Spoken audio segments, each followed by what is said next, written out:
good on that. One more low hanging rock. Ew. That's a little lower than last time. Ooh.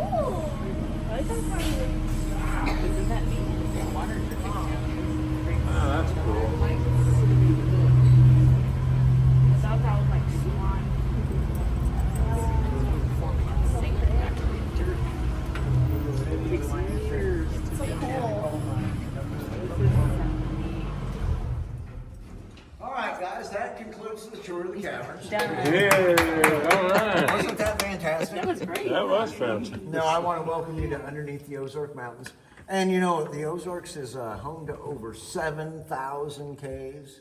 Wow. Yeah, there are so many caves in the state of Missouri. A lot of times Missouri is simply referred to as the cave state. Are we underground? We have so many caves. Jesus, guns, and caves. Yeah, right. And, well, we're going to start our tour off with a little bit of cave history. Well, before I do that, let me ask you guys, how many of you guys own a dog? Is anybody a dog owner? Yep. No, a few, yeah, a couple of you.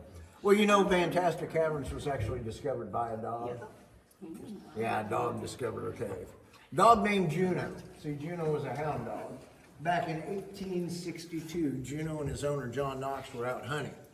Well, Juno, being a hound dog, and apparently a pretty good one, got the scent of a critter, followed that critter up the hill and followed that animal right into a small hole in the side of the bluff out here. And John could not get that dog to come back out of that hole.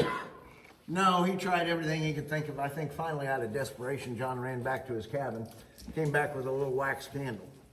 And then John crawled into that same small hole. And guys, I'm talking a pretty small hole. John had to crawl on his belly.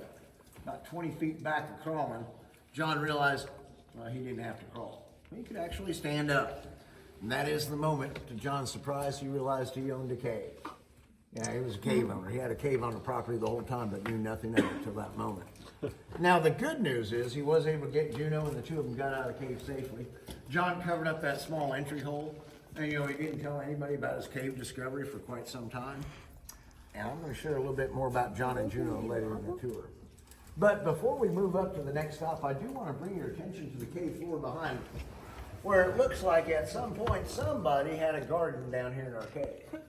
But guys, there's one problem with that idea. You know, there's no sunshine down here. Yeah, it's 60 degrees year round, about 100% relative humidity.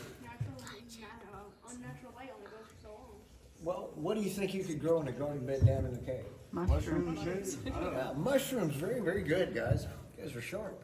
Yeah, mushrooms don't require sunlight. They don't do photosynthesis. But, you know, back in the 1930s, during the Great Depression, it was a very, very difficult time for American families. It was no different for a cave owner. He was struggling to make ends meet just like everybody else. He came up with what I